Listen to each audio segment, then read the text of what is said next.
suatu negara punya tentara, punya senjata, lantas negara itu harus perang, begitu kan?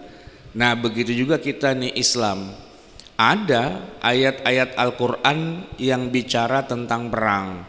Bahkan kalau kita buka sejarah Nabi Shallallahu Alaihi Wasallam, banyak juga kisah-kisah perangnya. Nah cuma yang dipelintir atau digoreng istilahnya, bahwa ada ayat tentang perang, ada sejarah Nabi tentang perang, itu dipelintir seolah-olah Islam itu cuma perang saja. Nah ini yang mau kita luruskan. Jadi jamaah sekalian, kita akan awali dengan adanya ayat Quran tentang perang, tentang membunuh orang kafir dan sebagainya. Itu cukup banyak memang di dalam Al-Quran. Bahkan nama-nama suratnya saja itu sudah menggambarkan peperangan. Misalnya surat yang nomor 8 itu kan namanya surat Al-Anfal. Al-Anfal itu artinya harta rampasan perang. Kemudian nyambung dengan itu ayat surat ke-9, surat At-Taubah, atau nama lainnya surat Baro'ah, pemutusan hubungan dengan orang-orang kafir untuk diperangi, dibunuh dan seterusnya.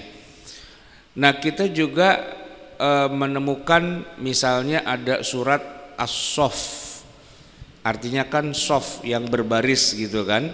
Itu kalau kita kaitkan dengan nama surat dan ayatnya di dalam tuh cerita apa, ya lagi bicara Allah suka dengan orang yang berjihad atau berperang dengan bersaf-saf. Jadi saf di sini bukan safnya orang sholat gitu Pak, tapi itu adalah safnya orang berperang. Dan masih banyak lagi, sampai di juz amma saja kita baca ada surat namanya Al-Adiyat, wal adiyati dhabha fal muriyati qadha dan seterusnya, menceritakan kuda-kuda perang yang sedang berlari terengah-engah yang mau menyerbu. Nah jadi kalau dibilang di Quran banyak ya tentang perang, oh iya banyak, memang ada. Bahkan ada ketemu kita ayat-ayat yang secara tegas memerintahkan kita angkat senjata perang bunuh orang kafir. Ada. Misalnya kalau kita baca surat Al-Baqarah aja masih awal-awal itu di ayat 191 Allah berfirman, a'udzubillahi minasyaitonirrajim, waqtuluhum haitsu saqiftumuhum wa akhrijuhum min haitsu akhrajukum. Bunuhlah mereka dimanapun kamu menemukan mereka, dan usirlah mereka di mana saja kamu diusir oleh mereka. Nah itu ayat perintahnya suruh ngebunuh orang Pak ya. Atau satu ayat sebelumnya 190 mengatakan waqatilu fi sabilillahil ladzina yuqatilunakum, perangilah di jalan Allah orang-orang yang memerangi kamu. Ini udah kotala udah kital saja Pak, perang aja. Atau di ayat 193-nya ya, nyambung 3 ayat itu, waqatiluhum hatta la takuna fitnatun wa yakuna ad-dinu lillah, dan perangilah mereka itu sehingga tidak ada fitnah lagi dan sehingga ketaatan itu hanya semata-mata kepada Allah. Nah yang agak berat itu adalah ketika Allah mewajibkan perang kepada kita dengan bahasa sebagaimana kita juga diwajibkan berpuasa. Masih ingat Pak ya Bu ayat-ayat tentang kewajiban puasa, kan bunyinya kutiba alaikumus syiyam. Nah kewajiban berperang itu bunyi ayatnya kutiba alaikumul qital, kutiba alaikumul qitalu wa huwa kurhul lakum. Allah dengan tegas mengatakan telah diwajibkan kepada kamu berperang, padahal perang itu sebenarnya kamu tidak suka. Itu surat Al-Baqarah 216. Dan masih banyak lagi tentang ayat-ayat yang mengharuskan perang. Misalnya surat yang sering dikutip ya, bunyinya adalah surat An-Nisa ayat 71, ya ayyuhalladzina amanu khudhu hidrakum fanfiru thubatin awanfiru jami'a. Wahai orang yang beriman, bersiap-siaplah kamu dan majulah ke medan perang, baik dengan cara berkelompok ataupun maju bersama-sama. Itu surat An-Nisa 71. Jadi jamaah sekalian, secara keseluruhan kita tidak bisa mengatakan bahwa di dalam Quran nggak ada perang, nggak ada jihad. Ya ada. Dan perang atau jihad yang dimaksud bukan jihad melawan hawa nafsu gitu, bukan. Nah, tetapi secara fisik, karena judulnya adalah bunuhlah, perangilah, majulah ke medan tempur dan sebagainya. Itu ayat nggak ada yang boleh kita buang. Memang ayat Quran, memang kita baca, mau nggak mau itu memang ada gitu ya. Nah kemudian bagaimana kita menjawab tuduhan bahwa Quran itu kok ngajarinnya perang kayak gitu ya? Satu Pak, ayat Quran kan nggak boleh kita ingkari, ya nggak boleh kita tutup-tutupi pula. Kita nggak boleh beriman pada sebagian ayat Al-Quran dan mengingkari sebagian ayat yang lain. Itu nggak boleh. Itu Allah menuduh orang-orang Yahudi itu sesat. Gara-garanya mereka tuh make ayat yang dia suka, terus kalau ada ayat yang dia nggak suka dibuang. Afatu'minuna bi ba'dil kitabi wa takfuruna bi ba'd. Bagaimana bisa kamu tuh beriman kepada sebagian ayat tapi kamu mengingkari ayat yang lain? Itu nggak boleh kan? Nah, jadi kalau begitu ayat-ayat tentang jihad di dalam Al-Qur'an tetap harus kita terima, kita imani. Ya, tinggal masalahnya begini. Apakah, nah ini nih pertanyaan yang paling krusial, apakah semua ayat Quran harus dikerjakan sekarang? Ini pertanyaan mendasar nih Pak. Apakah semua ayat Quran harus dikerjakan sekarang? Ada 6.236 ayat di dalam Al-Quran. Apakah setiap kali ada perintah lantas harus segera dikerjakan sekarang juga? Nah, ini agak mulai mendalam ini Pak pembahasannya. Jawabannya, tidak semua perintah itu wajib dikerjakan. Ini hati-hati nih Pak, hati-hati. Wah, Ustadz udah mulai ngajarin jangan menjalankan perintah. Tapi begini ya, di dalam Al-Quran itu kita menemukan banyak perintah, tapi secara hukum syar'inya kadang-kadang perintah itu jadi wajib, tapi kadang-kadang jadi sunnah, kadang-kadang jadi mubah, bahkan kadang-kadang makruh, dan bisa juga perintah itu haram, tidak boleh kita kerjakan. Nah, ini kita sudah masuk satu disiplin ilmu yang disebut dengan ilmu usulul fikhi. Ilmu usul fikih, yaitu ilmu yang menjadi basic atau landasan dari ilmu fikih di atasnya. Untuk bisa memahami ayat Quran itu kita harus punya landasan ilmunya, bahwa tidak semua fi'il amr, tidak semua kata perintah itu hukumnya wajib untuk dikerjakan. Tergantung. Kalau perintahnya kayak sholat 5 waktu, puasa Ramadan, zakat, haji dan sebagainya, oke, semua sepakat itu adalah kewajiban. Tapi ada juga perintah misalnya sholat, ya Pak, di dalam Al-Quran yang jatuh hukumnya itu tidak wajib.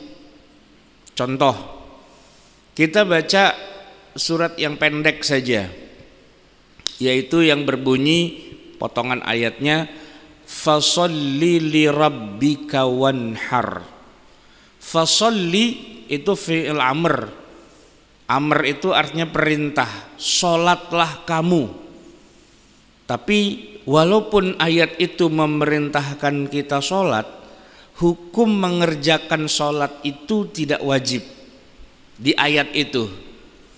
Kenapa tidak wajib? Karena ternyata perintah sholat di ayat itu bukan sholat 5 waktu. Terus sholat apa? Nah, kita baca ayatnya fasolli li rabbika wanhar. Sholatlah kamu untuk Tuhanmu, setelah itu sembelihlah hewan kurban. Jadi kita paham nih Pak. Oh, ternyata ini bukan sholat 5 waktu. Ini adalah sholat yang kita kerjakan sebelum nyembelih hewan kurban. Sholat apa itu? Sholat Idul Adha. Jadi perintahnya adalah fasolli, sholatlah kamu dalam kurung sholat Idul Adha. Setelah itu wanhar, dan sembelihlah kurban. Nah itu Pak, secara hukum syariah nyembelih korban tidak wajib. Begitu juga sholat Idul Adha bukan termasuk jajaran sholat-sholat fardu. Idul Adha itu sholat sunnah, walaupun levelnya tinggi sehingga disebut sunnah muakkadah. Sunnah muakkadah, tapi tidak wajib. Padahal di dalam Al-Quran perintahnya kan wajib. Ya, namanya perintah kan harusnya wajib, tapi kita ketemu bukti dan fakta bahwa tidak semua perintah itu hukumnya wajib. Nanti kadang-kadang ada juga perintah yang hukumnya mubah. Dikerjain boleh, bagus. Tidak dikerjain tidak apa-apa. Saya kasih contoh satu saja Pak. Di dalam surat Al-Jumu'ah, setelah Allah perintahkan kita untuk sholat Jumat, maka ayat berikutnya begini bunyinya. فَإِذَا قُضِيَتِ الصَّلَاةُ فَانْتَشِرُوا فِي الْأَرْضِ وَابْتَغُوا مِنْ فَضْلِ اللَّهِ. Kalau sholat Jumat udah selesai dikerjakan, fantashiru fil ardi, bertebaranlah kamu di muka bumi. Itu fi'il amr Pak, perintah. Bertebaran di muka bumi maksudnya jangan tidur, jangan duduk-duduk, jangan ngobrol, jangan istirahat. Tapi fantashiru, bertebaran di muka bumi. Ngapain bertebaran? Wabtaghu min fadlillah, carilah karunia Allah, cari rizki, kerja. Itu perintah Pak. Dua-duanya fi'il amr. Fantashiru fi'il amr, wabtaghu itu fi'il amr juga. Dan al-amru yaqtadi al-wujub. Aslan, perintah itu pada dasarnya adalah untuk kewajiban, pada dasarnya. Tapi apa hukum yang berlaku kalau kita habis sholat Jumat kita nggak kerja Pak? Kita makan, kita ngobrol, kita istirahat, kita tidur. Itu apa hukumnya Pak? Haram nggak? Enggak kan? Padahal Quran bilang fantashiru loh itu. Quran bilang kerja loh itu, cari uang loh. Ternyata kita malah tidur. Malahan nih di beberapa negara Islam ya di Timur Tengah Pak, hari Jumat itu malah hari libur. Kalau kita kan libur Sabtu Minggu nih kayak gini kan. Nah mereka liburnya nggak kerjanya, santai-santainya itu hari Jumat. Ada yang Kamis Jumat, ada yang Jumat Sabtu. Pokoknya Jumatnya hari libur aja. Jadi orang Arab itu Pak, nggak ada yang kalau hari Jumat selesai sholat Jumat dia fantashiru fil ardi wabtaghu min fadlillah, nggak ada. Orang semuanya pada tidur lagi, atau ya kalau cara kita Pak hari Minggu gini kosong kan kita jalan-jalan ke Taman Mini ke Ragunan ke kemana gitu ya. Nah orang Arab ya begitu, hari Jumat ya jalan-jalan dia. Nah kepotong sholat Jumat, habis itu ya dia nggak kerja, dia tidur, dia istirahat, dia jalan-jalan dan sebagainya. Apakah Kalau ada perintah di Quran itu hukumnya pasti wajib untuk dikerjakan? Enggak juga. Tapi kalau orang belum belajar secara lebih mendalam, ya ilmunya baru belajarnya kemarin sore, ngomongnya gini Pak, pokoknya itu Quran harus dikerjain. Ya enggak juga, enggak semua perintah di Quran harus dikerjakan kan. Nah sekarang kita ngomongin perang. Ya memang ada ayat yang memerintahkan kita perang, tapi kalau suasana, keadaan dan kondisinya bukan lagi perang, masa tiba-tiba ada orang kafir kita main bacok-bacok aja, ya kan enggak. Wah kafir nih, kebetulan kata Quran suruh bunuh di mana aja langsung bacok gitu. Ya enggak begitu juga. Menerapkan Al-Quran itu tidak sekedar baca kerjain, baca kerjain. Yaitu hanya orang yang kurang ilmu atau malah sama sekali nggak ada ilmunya, ya kan? Nanti kalau dia baca ayat fatubu ila bari'ikum faktulu anfusakum, itu gimana Pak? Orang Yahudi itu kalau salah Pak, dia taubat, tidak diterima taubatnya kalau udah melakukan kesalahan kecuali faktulu anfusakum. Nah, bunuh dulu dirimu baru diterima tobatnya. Itu ayat itu Pak, perintah itu fi'il amr, bisa kita pakai? Nggak bisa. Waduh saya banyak salah nih pengen tobat, gimana caranya Pak Ustadz? Dibacain ayat itu. Faktulu anfusakum. Wah jadi gitu Pak Ustadz caranya? Iya, harus bunuh diri. Dia bunuh diri Pak, jelek, mati masuk neraka gitu. Bukannya masuk surga malah masuk neraka. Lah kan Quran. Iya Quran ya Quran, tapi itu kagak berlaku buat ente. Itu kan cerita di zaman dulu. Allah menerapkan hukum syariah kepada orang Yahudi itu emang kalau dilihat secara kacamata hukum kita itu jadi aneh Pak ya. Dan memang kalau Allah mau menghukum suatu kaum yang bikin kesalahan, kan bikin kesalahan tuh ya, itu nggak ada obat Pak, nggak kayak kita umat Nabi Muhammad, salah minta ampun diampunin, salah minta maaf dimaafin gitu. Tapi kalau umat terdahulu Pak, bikin salah minta ampun, tebus dulu. Itu contoh nih Pak, contoh aja Nabi Yunus Pak, itu kenapa seorang nabi pakai dimakan ikan segala? Yang ada kan orang makan ikan, lah ini ikan makan orang gitu. Dan orangnya bukan orang sembarangan loh, nabi loh dia itu, Nabi Yunus. Tahu nggak kenapa Nabi Yunus sampai dimakan sama ikan? Bukannya dia makan ikan, ikan makan dia. Ya karena dia bikin kesalahan. Seorang nabi bikin kesalahan Pak, dihukum sama Allah itu. Segitunya Allah kalau udah sama umat terdahulu, ya kan?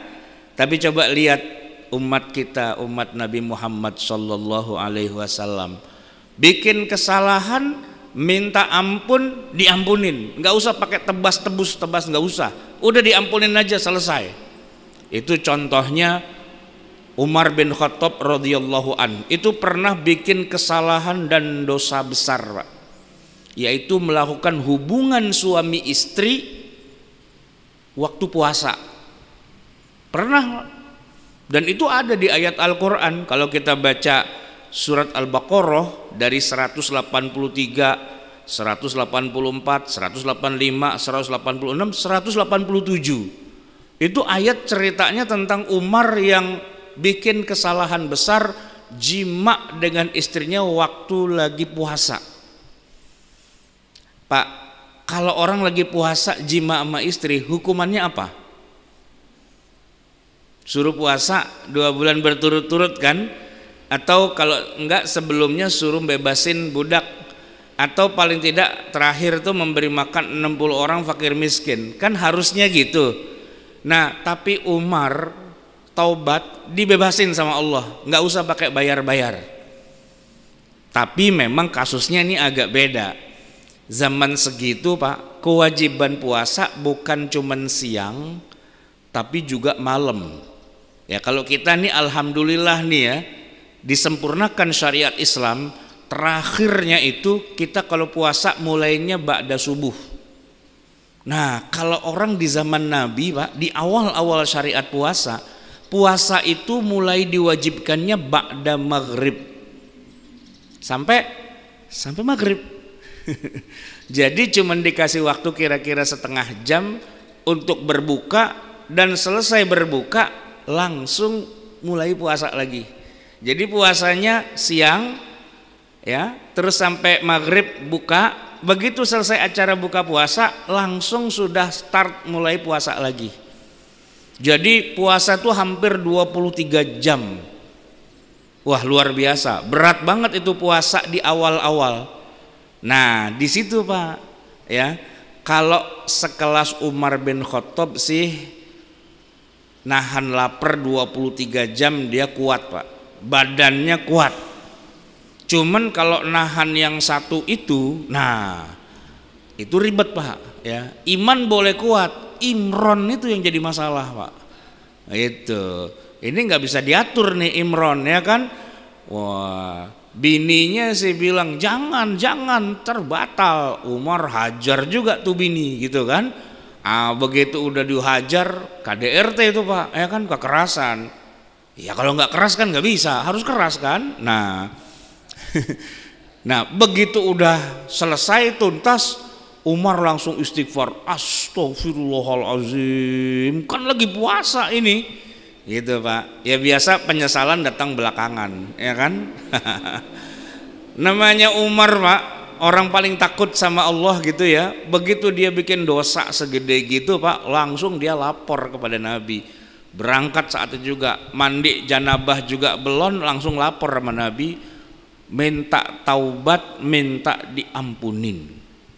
Nabi belum jawab, tiba-tiba Jibril nyerobot, seret, sliding tackle gitu Pak. Jibril turun bawa ayat gitu. Apa ayatnya? Nah ini Pak, uhilla lakum lailatas siyamir rafathu ila nisaikum, telah dihalalkan bagi kamu kalau malam untuk melakukan jima dengan istrimu. Lah Umar barusan ketakutan, dia habis jima baru mau tobat, turun ayat boleh. Maka terusan ayat itu Pak, hunna libasul lakum wa antum libasul lahun, alimallahu annakum kuntum takhtanuna anfusakum fataba alaikum wa afa ankum. Allah sudah tahu kamu berkhianat pada dirimu. Itu yang diajak ngomong Umar itu Pak. Umar yang berkhianat ya kan, jima lagi puasa.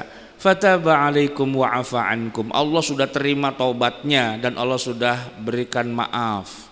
Fal'ana, maka sekarang basyiruhunna, jimaklah dengan mereka, dengan istrimu itu gitu. Wabtagu ma kataballahu lakum, ya sudah kata Umar, berarti boleh deh sekarang, boleh. Pulang Umar ketemu bininya lagi ketakutan di rumah. Kita disuruh ngapain nih Umar gitu. Enggak, sekarang udah boleh. Malah ayatnya fal'ana basyiruhunna, sekarang jima. Udah yuk mulain lagi Pak. Nambah dia gitu. Tadi udah ketakutan tuh, jadi nambah pulangnya. Itu hebatnya syariat Islam dibandingkan syariat umat terdahulu begitu Pak. Umat terdahulu bikin salah ya, nabinya aja dihukum. Nabi Adam Pak, Nabi Adam itu kan cuma makan buah gitu doang ya kan. Dia nggak makan babi Pak, nggak makan bangkai, makan buah. Buah kan bagus buat kesehatan gitu kan. Hukumannya Pak, diusir dari sorga. Diusir sampai anak keturunannya nggak ada yang masuk surga kecuali ya berjuang dulu di dunia. Kalau mati Islam dan banyak amal soleh ya surga. Kalau kagak ya keleset kita masuk neraka gitu. Ya kalau masuk surga enak. Nanti ketemu sih nanti sama Nabi Adam tuh Pak. Kalau nanti kita ketemu di surga dengan Nabi Adam, kalau emang bisa ngobrol, saya mau nanya dulu gimana ceritanya Kong, ente bisa makan buah, kagak usah dimakan apa sih? Ribet amat, gali cuman buah gitu doang. Pan yang lain banyak. Nah Allah bilang, nih pohon buahnya jangan dimakan. Pakai dimakan juga. Yang lain aja apa sih gitu kan? Biar nggak usah pakai kita keluar dari sorga gitu Pak, ya kan? Kalau emang bisa ngomong begitu sama engkong kita Nabi Adam nanti di akhirat, cakep juga tuh gitu kan. Kata Nabi Adam, udah kejadian, kan lu udah masuk surga juga. Iya sih, cuman saudara kita banyak yang neraka noh, gara-gara coba dulu engkong kagak usah pakai makan, kan kita aman di surga gitu. Nah itu Pak, umat terdahulu memang Allah kalau ngehukum serius banget. Nah umat kita santai gitu kan. Jadi di Quran itu Pak banyak kasus tentang umat terdahulu yang diceritain, ya mereka punya cara sendiri dan tidak harus kita yang ngerjain. Kalau disuruh bunuhlah dirimu sendiri, itu ada di Quran Pak. Apa kita kerjain? Ya enggak, itu kan ayat bukan buat kita, buat mereka orang Yahudi. Kita mah nggak usah. Nah gitu. Jadi ini kita tadi lagi ngomong apa? Nggak mentang-mentang ada perintah perang di Quran terus kita suruh perang gitu Pak. Cari orang kafir tuh, tuh bule itu kafir tuh, yuk kita sembelih yuk gitu. Kan nggak bisa begitu Pak. Nggak main hajar mentang-mentang ada orang kafir kita bunuh. Kadang-kadang yang lucu Pak, di tengah keawaman umat Islam, dia nyari orang kafir nggak ketemu, orang Islam aja kita kafir-kafirin, nah kita bunuh dah gitu kan. Ya gampang banget ngebunuh orang gitu. Latar belakangnya Quran, ya memang sih Quran bilang bunuhlah, tapi kan gak mentang-mentang orang itu kafir lantas harus dibunuh, enggak. Nabi kita Nabi Muhammad Shallallahu Alaihi Wasallam itu benar, beliau tuh perang, benar ada perang Badar, ada itu benar, ada perang Uhud, ada perang Khandaq, ada perang Khaybar, ada perang Mu'tah, Hunain, Tabuk, dan ada banyak perang di zaman Nabi. Tapi satu hal, kalau kita belajar sirah nabawiyah itu dari semua peperangan yang ada di zaman Nabi, kalau kita kumpulin data-datanya Pak, jumlah korban nyawa itu sangat sedikit. Sangat sedikit. Orang cuma melihat secara sekilas kayaknya Nabi kehidupannya banyak perang, iya, tapi coba lihat korbannya. Nah salah satu ulama di Mesir, Dr. Muhammad Imarah, itu bikin penelitian. Jadi dari perang yang pertama itu Pak, perang Badar, yang mati berapa dari pihak muslim, yang mati berapa dari pihak kafir di total. Perang Uhud gitu juga, perang Khandaq gitu juga, sampai perang yang terakhir.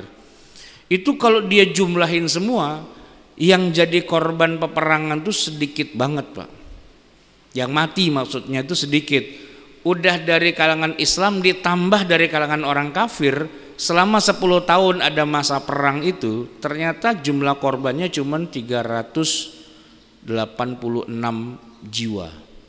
386. Itu kayak merek komputer zaman dulu Pak.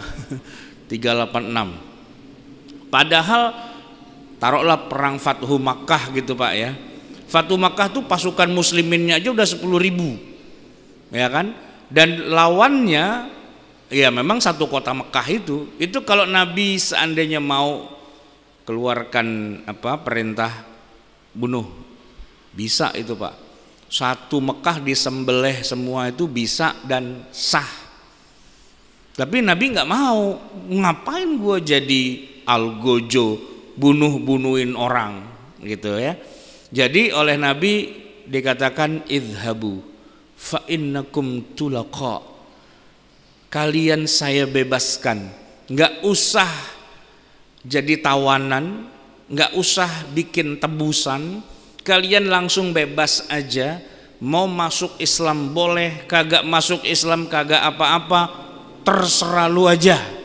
Itu kalau pakai bahasa Arab zaman saya Pak, itu kita sebut dengan Allahumma turja, ya Allah atur aja, terserah lu masuk Islam mau enggak, pokoknya Mekah sudah ditaklukkan. Orang-orang kafirnya yang selama ini memusuhi Nabi, kata Nabi terserah lu, bebas, mau Islam boleh, mau enggak terserah gitu. Enggak ada yang dibunuh, enggak ada yang ditawan gitu Pak. Nah itu Pak, kalau dalam sejarah para nabi dan rasul, kok ada nabi perang musuhnya kagak dibunuh, itu dosa Pak, dosa. Tapi khusus buat Nabi Muhammad lain. Perang yang pertama kali dalam Islam, perang Badar, umat Islam kan 300 orang ya, 313 atau 314 orang. Orang kafirnya tuh jumlahnya 3 kali lipat Pak, 1000. Ya memang di awal Nabi rada keteteran, tapi nah di sini Pak, kan Nabi sempat doa nih sama Allah, ya Allah bantuin dong gitu ya. Allah turunkan ribuan malaikat dalam perang Badar itu Pak, sehingga dalam waktu singkat, nah yang tadinya sudah 1-0 berbalik Pak, jadi 3-1 gitu ya. Tadinya udah kalah nih, udah 1-0, tiba-tiba pemain cadangan turun, tapi pemain cadangannya malaikat. Gol mulu ujung-ujungnya Pak. Gitu, gol mulu ya, soalnya pemainnya lebih banyak Pak. Kalau bola kan 11 sama kiper, nah kalau pemain cadangannya malaikat 30, nah kan banyakan malaikatnya gitu kan. Jadi gawang lawan jebol lagi Pak. Nah itu Pak, sebenarnya kalau untuk nabi-nabi terdahulu, kalau sudah kayak gitu Pak, musuhnya itu harus disembelih satu-satu sampai mati, tidak boleh disisain. Namanya perang itu kalau nggak ngebunuh ya dibunuh, cuman itu, tidak ada seri, tidak ada orang yang jadi tawanan, itu nggak boleh, itu haram hukumnya. Jadi fayaqtuluna wa yuqtalun, mereka membunuh atau mereka dibunuh, gitu aja. Tapi untuk seorang Nabi Muhammad sallallahu alaihi wasallam ya, beliau ingin mengubah apa-apa yang sudah jadi sunnatullah buat umat terdahulu.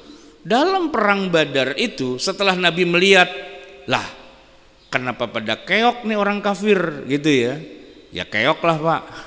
Soalnya nih salah satu sahabat cerita begini, saya lagi perang tanding nih lawan orang kafir, lagi nyabut pedang baru mau saya ayunkan, tiba-tiba palanya udah gelinding duluan. Lah ini siapa yang bacok nih, baru begini palanya gelinding duluan Pak. Wah itu kan bukan full body contact, bukan sin lamba yang bisa jarak jauh gitu, bukan. Ya malaikat emang turun tangan. Nah jadi ketika Nabi sudah, waduh malaikat turun tangan nih gitu kan, tiba-tiba Nabi bilang berhenti, jangan diteruskan. Perang selesai gitu. Nah orang kafirnya kan senang, waduh aturan saya mati kagak jadi gitu kan. Nah disitulah kemudian para sahabat bertanya-tanya, ya Rasulullah ini kok jadi beda nih dengan kejadian di zaman dulu-dulu. Kalau dulu kan perang, para nabi dan rasul itu kalau ikut perang ya perang, ngebunuh atau dibunuh, nggak ada pakai berhenti begini. Orang lagi asik pertandingan Pak, aturan 10-0 sama Nabi, udahlah biarin 3-1 cukup dah gitu kan, selesai gitu Pak. Lalu terjadilah perdebatan. Kata Nabi, Allah serahin kepada saya, apa mau diterusin apa enggak gitu. Nah para sahabat kemudian tahu bahwa oh berarti sejak sekarang ini perang bisa saja dihentikan dan kita cukup jadikan lawan kita sebagai tawanan, ya sebagai tawanan. Tawanan ini kalau keluarganya mau tebus, kalau dia nggak bisa nebus, suruh dia kerja di Madinah ngajar. Yang punya ilmu baca tulis ngajar 10 orang, kalau 10-10-nya pintar baca tulis, lu pulang gih sono bebas. Itu nggak pernah ada cerita gitu di zaman Nabi terdahulu, tuh nggak ada. Dan itu dosa Pak kayak gitu nabinya. Cuman khusus Nabi kita Muhammad boleh. Nah jadi kalau dibilang Nabi Muhammad itu perang benar, tapi Anda tahu nggak bahwa perang Badar tuh diberhentikan loh di tengah jalan, belum selesai itu perang langsung dihentikan dan ditawan orang-orang itu. Nah ini menarik Pak, karena kebanyakan kita taunya Nabi itu perang aja gitu kan, kayak nabi-nabi terdahulu yang bacok-bacok aja semua orang, ternyata dihentikan di tengah jalan itu. Nah sebelum terjadi perang Badar, sebelum Nabi hijrah, itu Nabi juga pernah ditawarin sama malaikat. Ini kan malaikat ini Pak, selalu mengawal para nabi dan rasul. Kalau nabi diapa-apain, yang turun malaikat biasanya Pak, ya kan? Nabi Nuh nih misalnya diingkari oleh kaumnya. Nah dari awal Allah sudah bilang, kamu bikin bahtera ya Nuh, dengan petunjuk dari kami, bikin dia bahtera Pak, gede gitu kan. Semua keluarga, para pengikutnya termasuk hewan-hewan masukin situ semua. Kenapa? Soalnya negeri ini mau ditenggelamin sama Allah. Bayangin Pak, kafir tenggelam, Islam masuk kapal gitu, tenggelamin. Lebih banyak yang kafirnya kan daripada yang masuk kapal, yang mati lebih banyak begitu. Emang begitulah sunnatullahnya. Setiap suatu umat ingkar pada nabi, nabinya diselamatkan, nah mereka dihancurin. Firaun apa yang gampang gitu ya kan. Nabi Musa diselamatkan dari Laut Merah, Firaunnya ya tenggelamin. Tuh Nabi siapa? Nabi Lut alaihi salam. Ya. Nabi Lutnya disuruh keluar. Kenapa? Mau dihancurin nih kaum ini. Maka faja'alna safilaha, kami jadikan bagian bawahnya itu kebalik, yang di bawah di atas, yang atas jadi di bawah, ditublekin kalau bahasa kitanya Pak. Bahkan bukan cuma ditublekin, diamblesin sampai blesek ke bawah bumi. Sisanya itu kita masih bisa lihat sekarang tuh, the Dead Sea, apa namanya, laut mati, danau laut mati.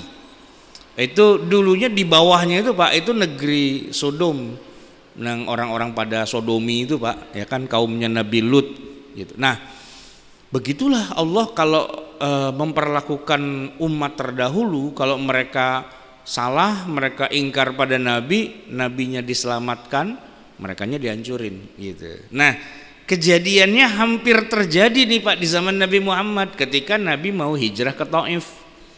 Di Taif itu kan Nabi disambitin Pak, itu mirip tuh adegannya dengan para nabi dan rasul yang lain, disambitin, diuber, mau dibunuh dan sebagainya. Nabi kemudian menyelamatkan diri, ngumpet di kebun anggur ya. Nah kemudian Nabi berdoa memang di situ, ya istilahnya beliau curhat lah sama Allah gitu kan. Allahumma ilaika ashku dha'fa quwwati, ya Allah saya curhat nih, mengingat betapa lemahnya saya, dha'fa quwwati wa qillata hilati wa hawani 'alan nasi ya rabbal alamin, anta rabbul mustad'afina wa anta rabbi, ila man takiluni ila ba'idin yatajahamuni am ila aduwin malaktahu amri, dan seterusnya Pak. Itu kalau kita dengar doa Nabi, kita juga pasti akan mewek Pak, meneteskan air mata. Dan malaikat kan dengar, wah kalau malaikat bukan mewek Pak, langsung gue pengen gue gecek aja nih orang pada gitu kan. Ya malaikat udah nggak sabaran Pak, cuman mereka nggak berani langsung ngancurin, izin dulu sama Nabi Muhammad. Datang nih Jibril, gimana ya Rasul, kita hancurin apa gimana nih gitu kan. Ternyata Nabi bilang, oh enggak ada main hancur-hancurin, enak aja ente main ngancur-ngancurin aja, saya lagi dakwah ente hancurin, nggak bisa. Lah terus ini pasukan udah siap semua nih, tinggal tebalikin doang nih negeri gitu kan. Taif itu Pak daerahnya bergunung-gunung, malaikat penjaga gunung aja di situ udah nawarin, tebalikin jangan nih gitu kan. Nah, tapi kata Nabi enggak, jangan ditebalikin. Wah, ini melanggar plot alur cerita semua nabi dan rasul Pak. Itu melanggar, maksudnya melanggar, enggak seperti nabi-nabi terdahulu yang harusnya tinggal ancurin doang gitu. Ternyata sama Nabi jangan. Wah, kok jadi jangan? Kenapa? Saya masih berharap penduduk Taif itu nanti masuk Islam. Dan benar Pak, 10 tahun kemudian itu orang-orang Taif ngantri masuk Islam. Ke Madinah mereka berbondong-bondong, ribuan jumlahnya, pingin baca syahadat. Dan itu direkam di dalam Al-Quran. Idza jaa nasrullahi wal fath wa ra'aitan nasa yadkhuluna fi dinillahi afwaja. Ngantri berbondong-bondong masuk Islam. Itu kalau Nabi waktu itu mikirnya pendek Pak, iya gua kasar udah terbalikin, habis Pak, nggak ada yadkhuluna fi dinillahi afwaja itu nggak ada. Tapi begitulah seorang Nabi Muhammad. Dia bukan Nabi yang pendendam, apalagi Nabi tukang perang. Enggak. Ya kalau emang terpaksanya kudu perang ya perang, tapi diminimalisir gitu Pak. Pasukannya itu dilarang. Kalau ada orang nih lagi duel Pak, duel tanding, terus lawannya jatuh, tinggal dibacok doang gitu ya. Lawannya bilang, asyhadu alla ilaha illallah wa asyhadu anna muhammadar rasulullah. Lu sekarang aja asyhadu alla ilaha illallah, bacok buas mati kan gitu ya. Itu diomelin Pak, yang kayak gitu sama Nabi gitu. Kan sahabat itu kan bela diri. Dari tadi kita gedebak-gedebuk dia kagak syahadat, giliran udah mau saya selesain dia baca syahadat. Ada-ada aja, itu kan pembelaan aja gitu. Ya kan? Sama Nabi, ente tahu dari mana itu pembelaan? Siapa tuh datang dari hati yang paling dalamnya dia emang dia mau baca syahadat. Dek aja gitu sahabat itu. Iya juga ya. Kaget Pak gitu. Jadi nggak boleh begitu baca syahadat harus berhenti, nggak boleh dibunuh. Terus lagi perang nih Pak. Ya orang-orang kafir itu kalau kita perang, ya mereka sudah nyerah gitu ya. Nggak usah baca syahadat, nyerah aja, ya nggak boleh dibunuh. Kalau udah bendera putih gini-gini ya udah harus berhenti. Itu yang perang nih, yang perang. Nah yang orang kafir tapi nggak ikut perang, cuman bantu dana infak apa gitu ya, orang tua, anak kecil, ada emak-emak gitu kan, itu haram untuk dibunuh. Padahal mereka jelas bantuin loh sebenarnya, tapi tidak boleh. Orang tua itu haram dibunuh, para wanita haram dibunuh, anak-anak itu haram dibunuh, bahkan para rahib dan pendeta, entah itu agama Nasrani, itu agama apapun, tokoh-tokoh agama, itu tidak boleh dibunuh oleh pasukan muslimin. Jadi ya perangnya sudah sesuai banget dengan konvensi Jenewa sebenarnya, walaupun belum ada konvensi Jenewa, tapi dalam hal ini adab dan ketentuan perang dalam Islam itu sangat mengikat. Terus di pasukan muslimin anak kecil nggak boleh perang, perempuan juga nggak boleh, cuman yang mereka udah cukup umur saja yang boleh perang. Tidak boleh mereka itu masih kecil-kecil udah disuruh perang dan sebagainya, itu nggak boleh. Jadi perang di zaman Nabi itu ada, tapi jangan kita punya gambaran Nabi kerjaannya perang melulu ya. Nah terakhir nih Pak, masa perangnya Nabi dengan orang-orang musyrikin Mekah itu ternyata itu masa yang singkat sekali. Coba gini Pak, 13 tahun Nabi tinggal di Mekah. Memang sih Nabi selalu dikerjain lah ya, diusir, dikata-katain, ditimpukin, bahkan sempat juga diblokade, diboikot dan sebagainya. Tapi apa pernah Nabi itu angkat senjata melawan? Enggak. Karena memang haram juga melawan Pak, nggak boleh gitu. Cuman digebukin iya, tapi balas kagak boleh. Itu selama 13 tahun di Mekah. Akhirnya karena kesian juga ya, tiap hari digebukin mulu, udahlah kamu hijrah aja. Disuruh hijrah Pak, bukan disuruh ngelawan, suruh hijrah sama Allah itu. Hijrah kan, logikanya Pak, ya udah bener, yang waras ngalah Pak. Karena kalau di Mekah terus digebukin mulu tiap hari, ya lama-lama benjol juga kan, lama-lama habis juga itu. Nah udah hijrah lah, Nabi hijrah Pak, udah bawa nih semua kaum muslimin ke Madinah. Dalam rangka apa hijrah itu? Ya dalam rangka biar nggak usah ada bentrok. Ini kalau kita tetap di Mekah, kita dakwah Islam, orang kafir musuhin kita, gebukin kita tiap hari, ribet nih urusannya. Udah hijrah dah, hijrah Pak. Kan yang waras ngalah tuh Pak. Udah hijrah ke Madinah, orang Mekah tetap masih pengen perang juga. Nah akhirnya terjadilah perang Badar tahun kedua Hijriyah. Setahun setelah Nabi hijrah baru tuh terjadi perang Badar. Disitulah Allah mengizinkan, ya udah boleh dah untuk angkat senjata. Udzina lilladzina yuqataluna bi annahum zulimu wa innallaha ala nasrihim laqadir. Dah dibolehkan, boleh kalau mau perang. Terjadilah perang Badar itu Pak. Ya, setelah itu ternyata waktu perang Badar umat Islamnya menang, orang kafirnya kalah. Nggak terima kekalahan, tungguin lo tahun besok mau cari pasukan lebih banyak. Dia bawa Pak pasukan 3.000. Waktu Badar tuh orang kafir bawa pasukan cuma 1.000. Setahun kemudian Uhud bawa 3.000, gitu kan.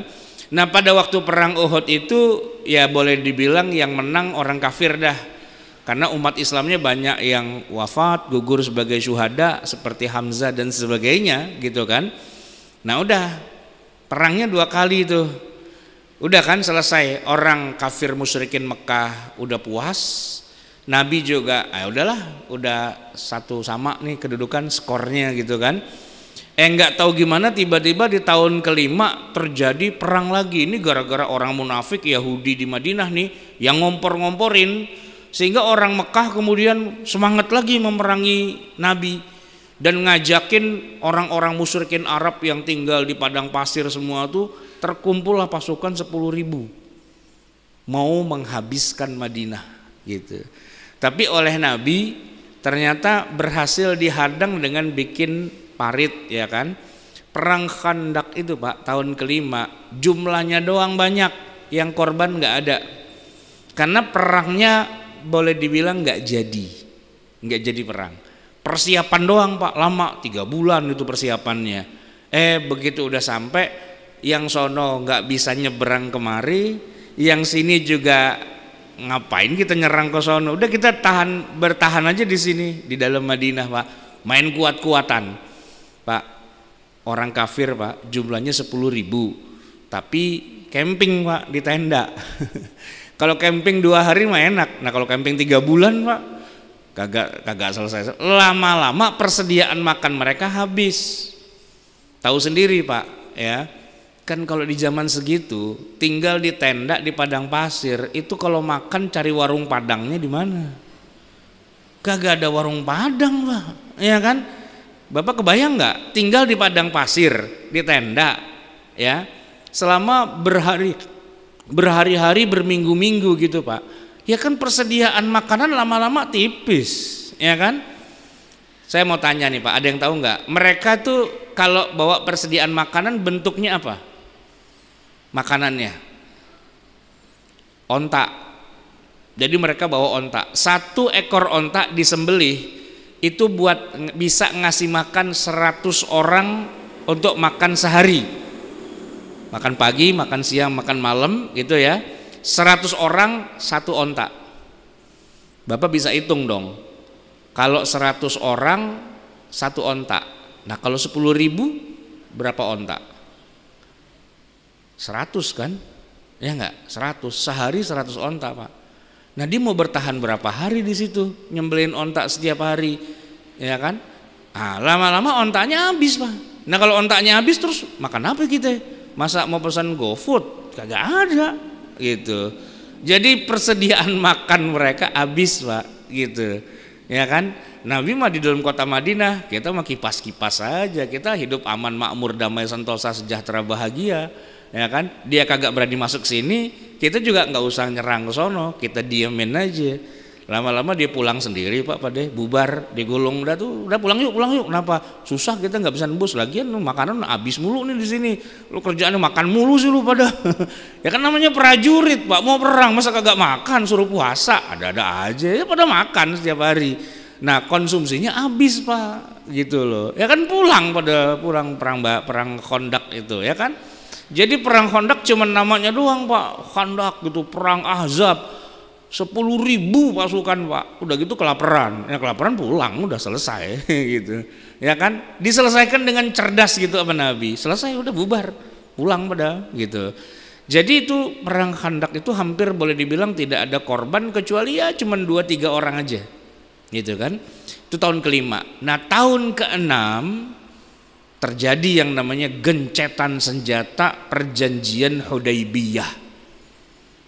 Nah setelah Hudaybiyah itu Pak, perang selesai sama Mekah. Kita nih orang Madinah nih boleh ke Mekah, orang Mekah boleh ke Madinah, dan terjadilah namanya juga udah damai, dakwah jalan lagi Pak. Dan hanya dalam waktu 2 tahun orang Mekah itu sudah banyakkan Islamnya daripada yang kafirnya. Jadi perangnya Nabi itu sebentar, cuman Badar, Uhud, Khandaq sama orang Mekah gitu ya.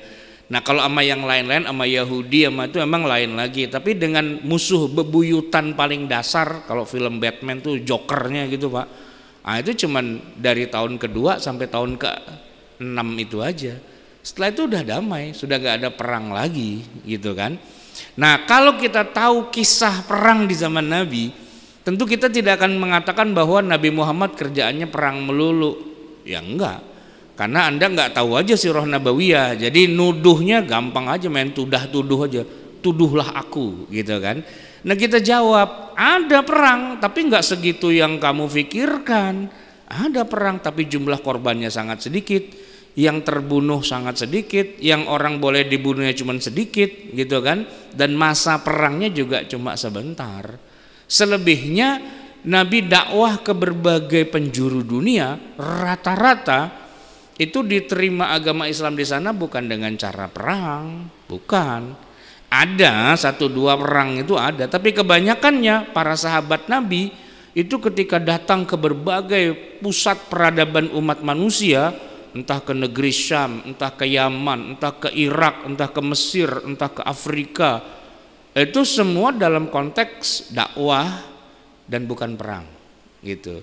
Termasuk para sahabat yang datang ke negeri kita nih Pak, ya ke Sumatera, ke Jawa, ya waktu itu kita sebutlah negaranya belum ada Indonesia ya, ke Nusantara lah gitu kira-kira. Itu para sahabat, setidaknya para muridnya sahabat yang datang ke sini mengislamkan sebagian penduduk, walaupun masyarakatnya mungkin banyak yang masih agamanya Hindu atau Buddha gitu ya. Tapi Islam datang ke Indonesia itu bukan dengan perang, enggak, dengan damai.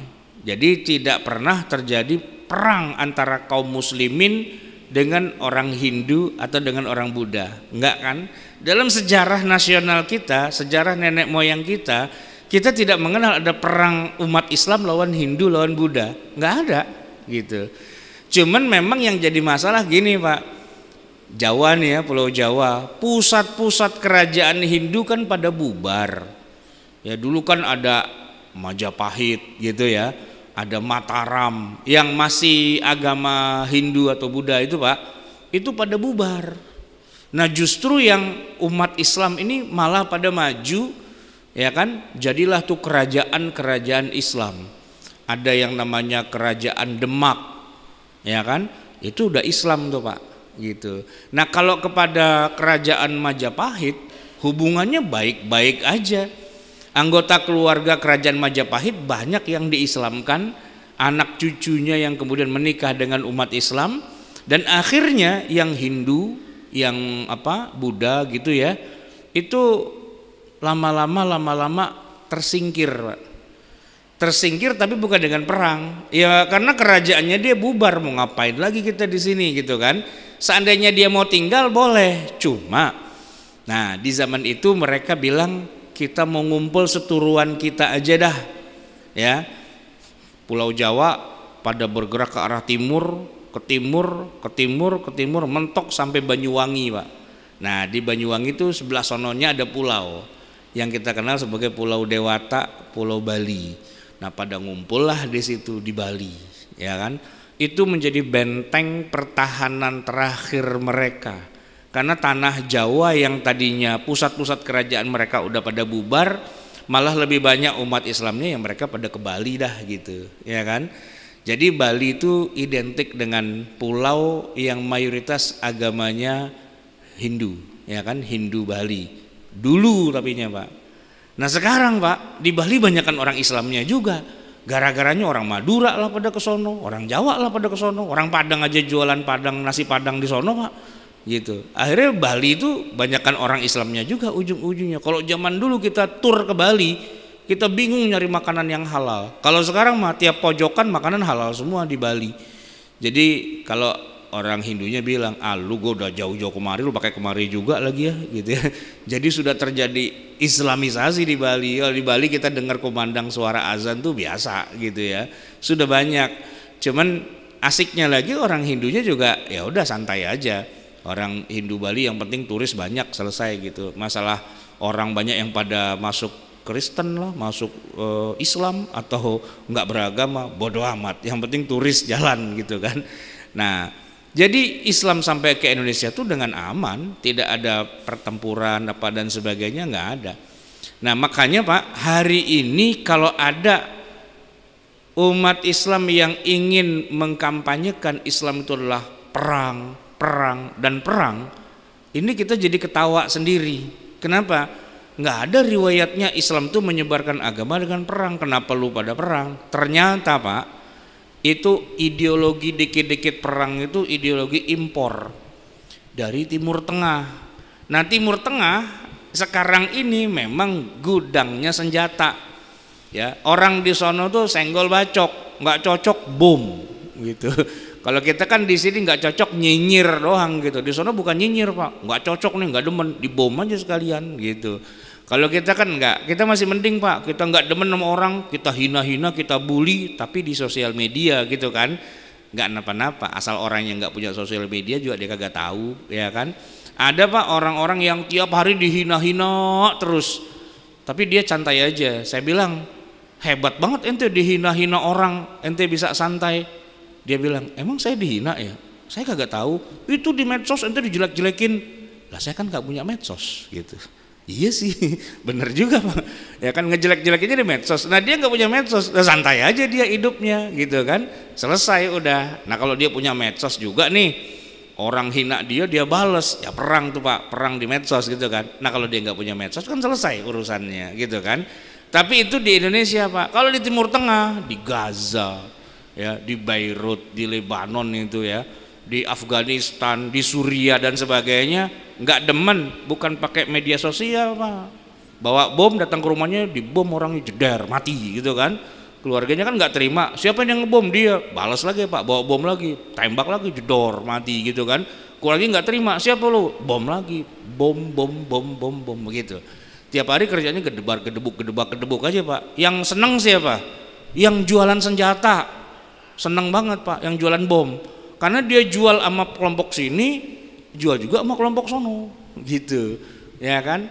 Jadi ya kalau kita mau bisnis Pak, sekarang nih yang paling banyak laku tuh bisnis senjata sebenarnya, jualan senjata. Di Timur Tengah orang laku banget Pak di sono, karena setiap orang pengen banget ngebunuh orang bawaannya gitu, ya kan. Dan konyolnya karena mereka beragama Islam, setiap kali mereka mau ngebunuh orang, mereka pakai teriak Allahu Akbar. Itu masalahnya. Yang sini teriak Allahu Akbar, jeder, hancur di sono kan. Sono balas Allahu Akbar, jeder lagi.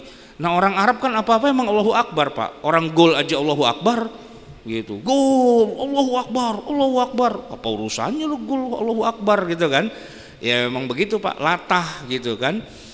Ya jadi orang Indonesia banyak tuh Pak yang ikut-ikutan latah sama perang-perang di Timur Tengah. Lalu dia dakwah di Indonesia, dikit-dikit ngutip ayat jihad, dikit-dikit ngutip ayat perang, dikit-dikit ngutip ayat ayo bunuh gitu Pak. Nah konyolnya lagi, orang Indonesia dibacain ayat dia iya aja gitu kan.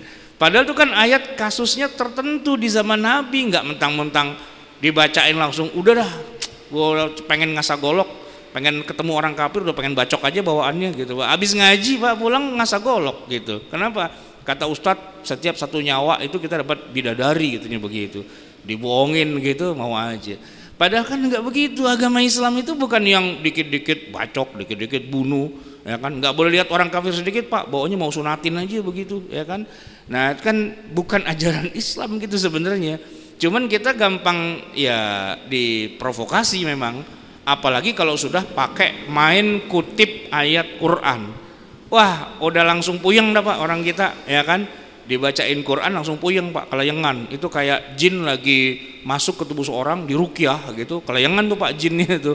Disuruh ngapain aja jinnya mau Pak. Ngapain kamu masuk ke tubuh sini? Bacain Pak ayat kursi. Keluar Pak jinnya gitu. Itu jin taat tuh sama ayat Quran tuh.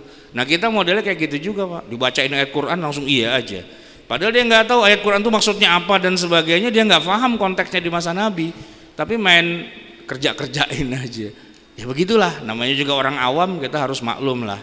Nah semoga kita semua tidak jadi orang yang model kayak gitu, yang gampang diprovokasi, gampang bujuk-bujukin, cuman dibacain ayat apa terus dia bilang wah bener nih ayat, pengen kerjain nah itu harus belajar lagi yang benar. Baik jamaah sekalian yang dirahmati Allah, mari kita tutup kajian kita pada pagi hari ini dengan sama-sama kita bermohon ampun kepada Allah Subhanahu wa taala. Yang pertama, semoga semua kesalahan dan dosa-dosa kita yang pernah ada semoga Allah hapuskan dari catatan amal kita. Semoga nantinya Allah matikan kita dalam keadaan husnul khatimah, dan mungkin ada di antara keluarga kita, teman kita, saudara kita, tetangga dan sebagainya yang sudah mendahului kita. Kita doakan juga semoga kuburnya dijadikan kebun dan taman yang indah, raudhah min riyadil jannah, diluaskan kuburnya dan dibikin bahagia di alam barzahnya. Kemudian kita juga berdoa kepada Allah semoga kita semua ini selalu dapat petunjuk dari Allah ya, semoga bisa tetap istiqomah dalam menjalankan agama Allah sampai nanti akhirnya Allah ridho pada kita. Semoga kita dipanggil oleh Allah dalam keadaan beriman, dalam keadaan husnul khotimah. Maka marilah kita tutup kajian kita ini dengan kita berdoa. Bismillahirrahmanirrahim. Alhamdulillahirabbil alamin, hamdan yuwafi ni'amahu wa yukafi'u mazidah. Ya Rabbana lakal hamdu wa lakas syukru kama yanbaghi li jalali wajhika wa li azimi sultanik. Allahumma salli wa sallim wa barik ala sayyidina Muhammadin wa ala ali sayyidina Muhammad.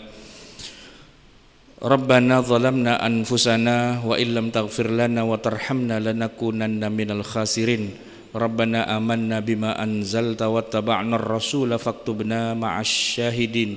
Rabbana la tuzigh qulubana ba'da idh hadaitana wa hab lana min ladunka rahmatan innaka antal wahhab. Rabbana atina fid dunya hasanah wa fil akhirati hasanah wa qina adzabannar. Wa sallallahu ala sayyidina Muhammadin wa ala alihi wa sahbihi ajma'in. Jamaah sekalian, semoga duduknya kita di majelis ini menjadi tambahan pahala buat